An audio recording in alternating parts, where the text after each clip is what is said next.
Baik, Assalamualaikum warahmatullahi wabarakatuh. Perkenalkan, saya Kholia Zalda dengan NIK Nakir 075. Di sini, untuk mengerjakan tugas UTS, saya akan melakukan sebuah review terhadap tiga jurnal yang berjudul Hands of Hope tentang alat rehabilitasi tangan pasien pasca stroke. Jadi, latar belakang dari permasalahan ini dimulai dari penyakit stroke itu sendiri, yang mana stroke ini menjadi penyakit yang menyebabkan fungsi motorik pada pasien itu terganggu, menurut McKay pada tahun 2004. Untuk penyakit stroke ini, dia seringkali menuntun pada tingginya tingkat disabilitas serta kematian. Dan juga dari yang tadi itu fungsi motornya terganggu sehingga menyebabkan 70-80% pasien memiliki kualitas hidup yang rendah. Untuk pemilihan ekstremitas atas ini, apabila dilihat yang ada di pasaran ini masih terbatas pada pasien pasca stroke karena dia membutuhkan kontrol serta koordinasi banyak otot dan juga alat yang sudah ada di pasaran itu terbatas pada beberapa daerah tertentu ya. Seperti misalnya ada daerah distal maupun jari tangan. Itu pun hanya dapat dilakukan secara CPM yaitu Continuous Positive Movement. Adapun alat lain yang tidak menggunakan CPM itu menggunakan EMG, dia bisa akan tapi masih terbatas pada ekstremitas atas yaitu bagian uh, pundak dan juga bagian lengan atas. Nah, oleh sebab itu, di sini peneliti melihat adanya urgensi untuk dibuatnya suatu alat yang portable serta berorientasi pada aktivitas sehari-hari, sehingga proses rehabilitasi ini bisa berlangsung secara efektif. Secara teori daripada penggunaan alat rehabilitasi ini didasari dengan adanya sifat sifat neuroplastis pada pada jaringan syaraf. Yang mana di sini menurut Lin et al. Pada tahun 2012, fungsi motorik pada saraf itu dapat dikembalikan melalui proses reorganisasi jaringan saraf yang tersisa pasca stroke.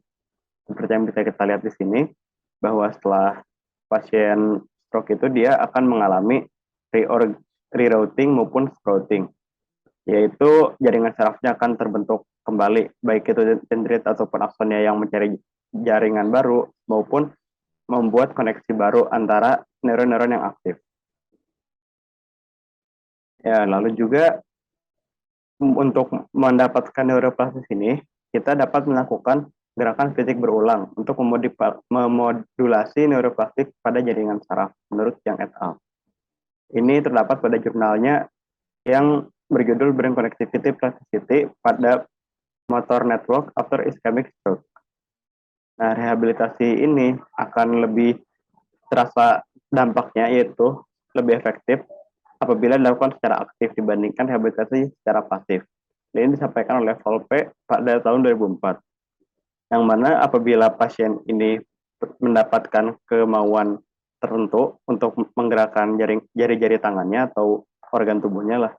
Nah, itu akan lebih efektif dibandingkan dengan tipe terapi yang hanya mengandalkan alat maupun orang luar dan membantu pasien tanpa pasiennya berusaha sendiri. Nah, untuk desain requirement-nya sendiri, di sini penulis menggarisbawahi 4 hal penting, yaitu yang pertama, alat yang dibuat itu harus dapat memberikan bantuan dalam gerakan membuka dan menutup tangan. Yang kedua itu, tangan pasien di sini harus bisa berinteraksi dengan objek, meski nantinya dipasang oleh alat bantu tersebut. Yang ketiga itu, si alat harus dapat dikontrol secara CPM maupun menggunakan EMG, dan juga sistem yang nanti dibuat harus bisa ringan dan juga portable, karena ini tujuannya untuk keperluan sehari-hari. Nah, oleh sebab itulah, di sini si penulis telah membuat suatu rancangan alat rehabilitasi berupa bentuknya exoskeleton di sini.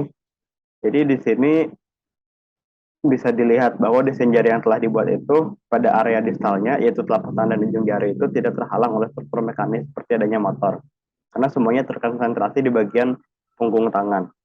Lalu juga fitur yang bisa dipasang di belakangnya itu kita harus mempertimbangkan, karena untuk yang rehabilitasi ini nanti sifatnya hanya mendampingi tangan untuk melakukan gerakan naturalnya. Oleh sebab itu di sini penulis akhirnya menggunakan aktuator dengan 2 DOF.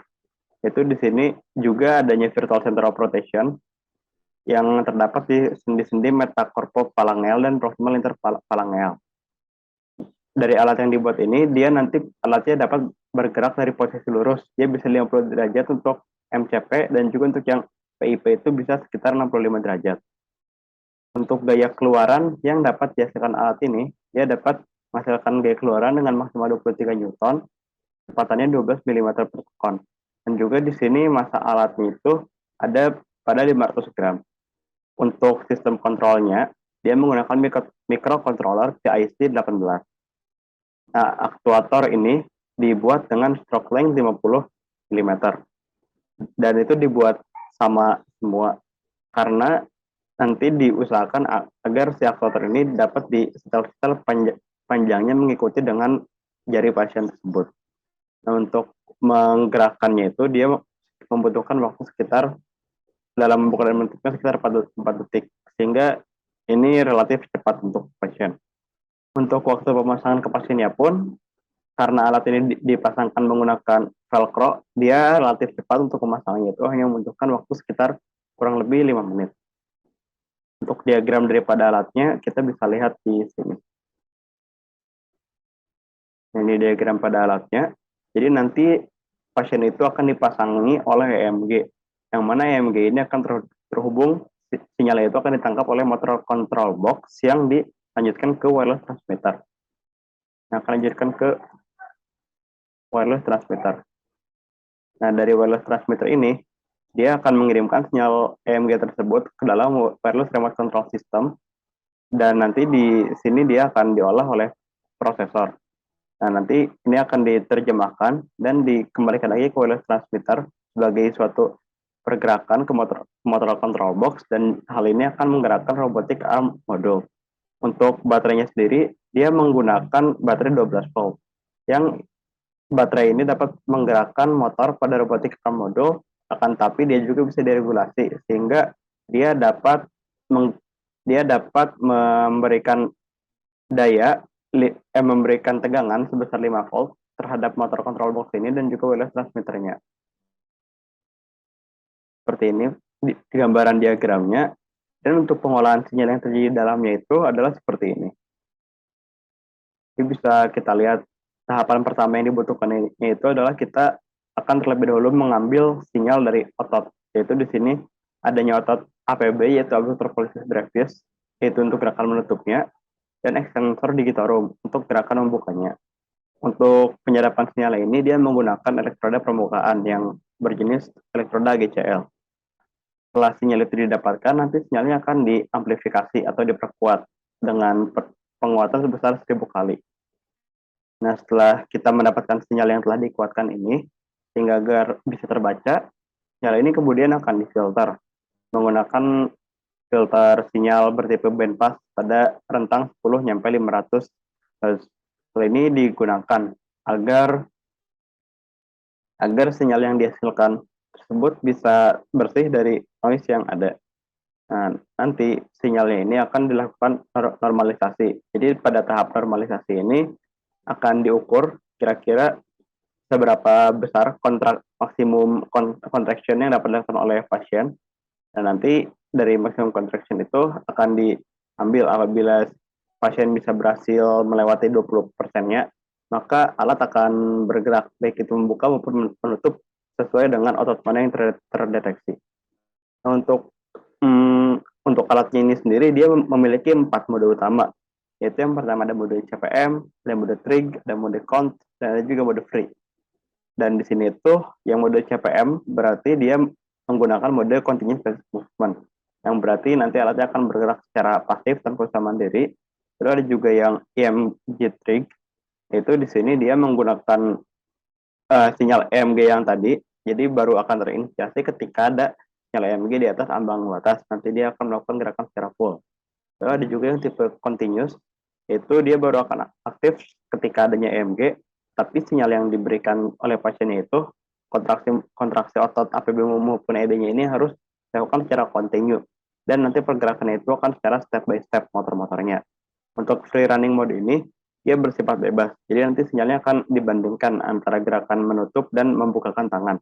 Bila nanti sinyal yang terbacanya itu lebih besar ketika dia mengepal, maka dia akan mengeras, dan apabila yang ininya ketika dia sedang melepas, maka tangannya pun akan membuka gitu ya. Nah, untuk sinyalnya sendiri kita bisa lihat di bagian sebelah kanan ini. Jadi di sini itu kita bisa melihat perbedaan antara sinyal yang dihasilkan oleh absorber pulsif grafis dan juga yang dihasilkan oleh sensor digital room. Untuk proses pelatihannya sendiri, di sini pada setiap sesinya itu nanti subjek diperlukan untuk melakukan maksimum volume contraction dulu, yaitu MVC yang tadi pada otot tutup APB, ED, structure digital room, FD, bicep brachiae, yaitu BC, dan juga tricep brachiae selama 2 kali. Nah, dan di sini pasiennya pun ada persyaratan khusus, yaitu yang pertama, dia itu harus setidaknya 6 bulan mengalami pasca stroke gitu. Dan juga di sini bagian MCP dan PIP dari pasiennya bisa diekstensi, yaitu diluruskan sebesar 180 derajat secara pasif. Dan nilai spesifitinya juga dari ototnya itu harus kurang dari 3 apabila diukur menggunakan MAS.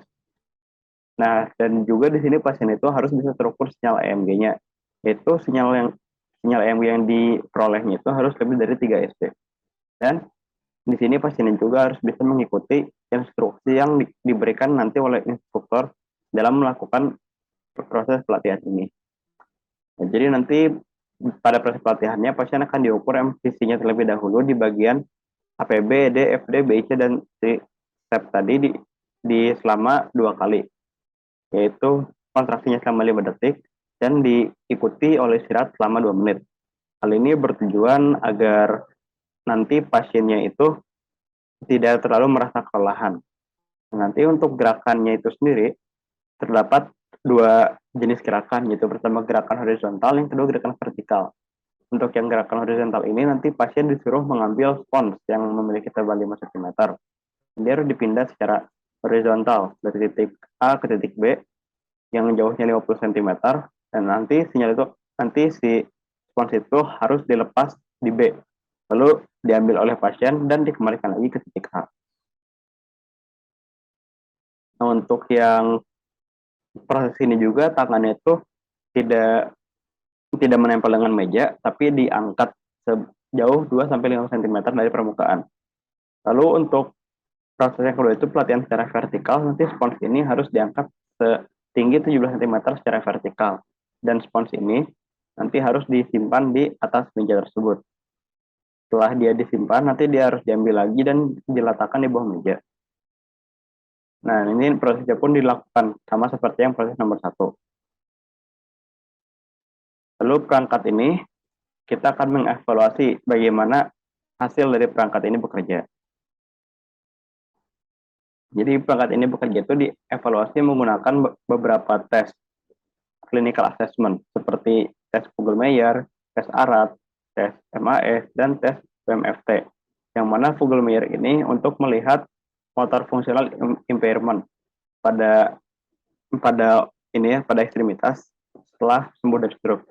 Untuk yang ARAT ini dia merupakan parameter untuk melihat fungsi upper limb untuk menggenggam dan melepas objek dengan bentuk ukuran dan juga berat yang berbeda.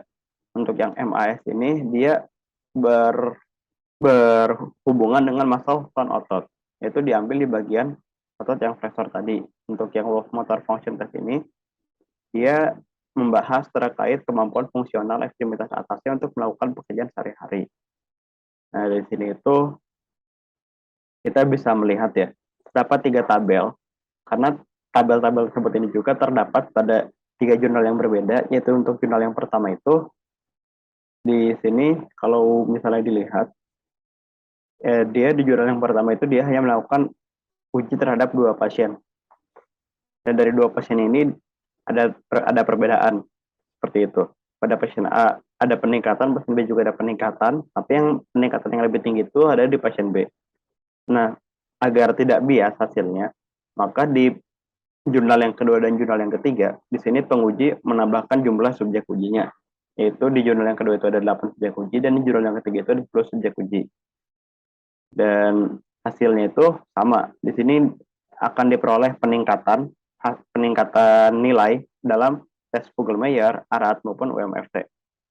Untuk yang MAS ini, karena dia berhubungan dengan muscle tone specific, maka sudah dipastikan hasil yang baik itu adalah ketika MAS-nya menurun, sehingga pasien tidak perlu berkontraksi terlalu besar untuk tugas yang ringan misalnya. Nah, lalu juga di sini ada terkait waktu untuk melakukan perintah. Waktu untuk melakukan perintahnya akan bertambah cepat. Dan juga pasien ini dia bisa mengambil bola kecil setelah pelatihan.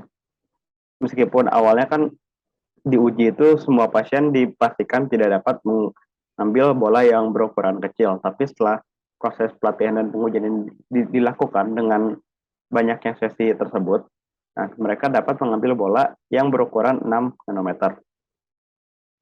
Lalu juga di sini ada evaluasi terkait berat daripada alat tersebut. Nah, ini kita bisa lihat bahwa di sini adanya EMG ketika menggunakan robotic training maupun bare hand evaluation ketika tidak menggunakan lengan robotik tersebut. Dan di sini kan di hipotesis pertama itu ada keterangan bahwa berat robot ini seharusnya bisa berpengaruh pada hasil sinyal EMG. Makanya di sini si penguji peneliti tidak menggunakan alat yang terlalu berat. Dia membatasi beratnya hanya 500 gram dan dia ingin menguji bahwa apakah berat 500 gram ini termasuk berat atau tidak untuk perangkat. Dan dari hasil percobaannya itu terlihat di sini bahwa berat lengan robot yang 500 gram ini tidak berdampak terlalu signifikan pada sinyal EMG yang dihasilkan. Dan penempatan threshold sebesar 10% MVC ini rupanya lebih efektif ya, karena dia bisa memancing pasien untuk lebih menggerakkan otot mereka secara volunteer. Karena apabila memasang nilai MVC-nya itu terlalu rendah, nanti pasien itu akan terlalu bergantung pada alat tersebut untuk menggerakkan otot-otot tangan mereka. Jadi kembali kepada kesimpulannya. Itu untuk kesimpulan itu apakah alat ini bisa menyelesaikan permasalahan yang ada? Nah, kita akan mengevaluasi dari design requirement itu. Yang pertama, kan memberikan bantuan dalam gerakan membuka dan menutup. Apakah itu terpenuhi? Tentu dia terpenuhi. Lalu apakah tangan pasien itu dapat berinteraksi dengan objek meski dipasang alat bantu? Ya, tangan pasien bisa berinteraksi dengan objek karena bagian tangan robotik itu hanya terdapat pada punggung tangan, tidak pada telapak tangannya. Jadi poin nomor 2 terpenuhi. Lalu apakah alat ini bisa dikontrol secara CPM maupun menggunakan EMG? Ya, alat ini bisa menggunakan CPM, itu tadi yang mode CPM maupun yang menggunakan EMG. Itu 3 mode lainnya. Nah, ini berarti alat yang dibuat telah melakukan pengembangan dari produk yang ada di pasaran. Lalu di sini sistem harus ringan dan portable untuk keperluan sehari-hari. Karena tujuannya alat rehabilitasi ini menandakan kalau alat itu akan lebih efektif apabila digunakan untuk keperluan sehari-hari, seperti dalam tugas mengambil benda yang ada di posisi lebih tinggi atau memindahkan objek.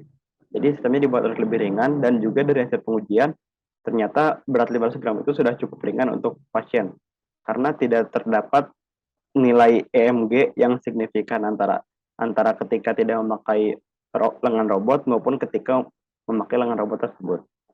Dengan demikian dapat disimpulkan bahwa perangkat yang telah dibuat ini dapat menyelesaikan permasalahan utama yang ingin diselesaikan. Baik, sekian pemaparan dari saya. Apabila ada kurangnya, kami mohon maaf. Wabillahi taufiq wal hidayah. Wassalamualaikum warahmatullahi wabarakatuh.